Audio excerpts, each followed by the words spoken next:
Welcome to another episode of In Between Homes podcast.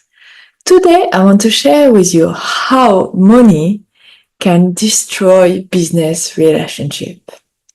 Have you ever been in a situation, maybe you as an employee, you as a business partner, where money has been triggering the relationship, where money has been kind of impacting the relationship? And we all know that money can do that and often do that as well. But I really would love to give you some tips today about how to prevent disputes in business partnership, how to avoid to break a partnership just because of money. And often we say, yeah, but it's not about the money, but it's about the money. There is these things where we take money as an excuse that is gonna empathize or put a light on what we are feeling, what we are actually oppressing in terms of maybe feeling and emotion about that particular partnership.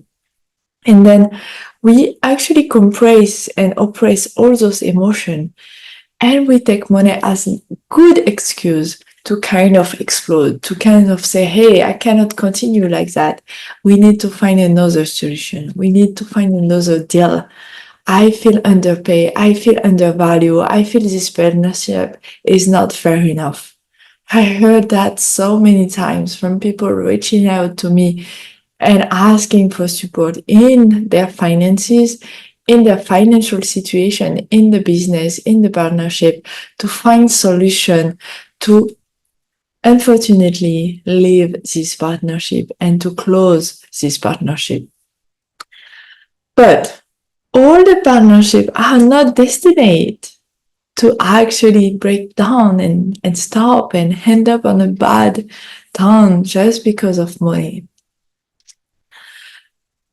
And this, I think, a long time ago, I avoid actually doing any business with someone because I was like, I know it's gonna fail. I know partnership are going to break down. But with all my experience, the last 15 years, I have understood that there are things to do to avoid that money become an issue in a business partnership. And it's not that hard, but it has to be well set up and mostly from the beginning. And if it has not been done at the beginning, it's never too late to adjust and put that framework in place. I'm going to explain you exactly what to do very soon. But before that, what is creating a dispute in a business partnership? What I've seen often on business cases that I've been working on is one of the people, the parties, are feeling frustrated, are feeling that they have been involved and put so much time, so much energy in that joint venture, and feeling that the other person didn't contribute as much as them. And maybe this other person is getting more percentage of the profit than them. So it's this feeling, inner cultivation of feeling undervalued and feeling that this is not fair, this is not fair, this is not fair. And then the accumulation of keeping those internally, it's one day creating that the partner decide to leave because he or she cannot continue to pursue the business like this. But how can we really prevent this? If you start having conversation today with another person and be willing to collaborate together, be willing to join venture, to partner up with someone, know that it could be a beautiful adventure. Yes. But don't forget to talk about money. How are the financial agreements around that partnership? It has to be black and white, has to be written on paper or by email somewhere. You need to formalize that agreement, that partnership. What does it involve? What are the percentage? What are your scope of responsibilities? What is the commitment we expect you to do? And for both parts, not only for the person joining that venture, but also for the other person, what is your, you know, what are the expectation you have for both parts? And all of that has to be clear. And it can evolve over time, but avoiding the conversation around that. You are sure one day, one of those parts, maybe it's going to be you, maybe it's going to be the other person, will feel like, oh my God, I gave so much. I gave so much passion. Maybe I stopped my other business on the side to just focus on that partnership. And I feel like I'm not getting enough. I'm not feeling valued. So it's super, super, super important. Step one, my tip is to really clarify this framework. What is the component? What are the components of that relationship? What are you putting on the table? You really need to talk. Step number two, about what are the commitments, what are the involvement of both parts. Who is doing the accounting? Who is going to support the administrative side, the legal side of the business? Because maybe both parts are very, very passionate people, very artistic, very creative, and then someone needs to take care about that part, the administrative part. You can't do business if you are not actually looking at the admin, if you are not looking at your numbers. The third step I would highly recommend is to really clarify what is your expertise, what are you bringing on the table, and what the other person is bringing on the table. What is the role of each parties? What are the expectations? We need to be clear on that. Am I expecting you to work every single day for that joint venture? Or are we finding an agreement where you need to take care of marketing and sales and I need to take care of the research and development and the administration? And then when the role is really defined and crystal clear, everyone is acting in his scope of work. So there is no feeling of I am doing everything here and you are not doing everything. If you decide to put a lot of energy and a lot of time to perform in your role, in your development, you will decide to do that. But you know the partnership is clear. You know that this is your role and what you are bringing on the table and what you are getting paid for that. So it's super, super, mega important to have a clear conversation about this partnership. And if today you are already in that partnership and you start feeling there are some frustration or some feelings that it's not fair, I would highly recommend to look at the numbers, to always go back to the facts. And if you had a kind of agreement when you started this joint venture with someone, really look back to that. What was the agreement about?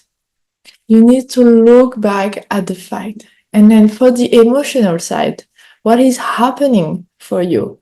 You need to bring awareness to that. It's always awareness. Oh, I am feeling frustrated.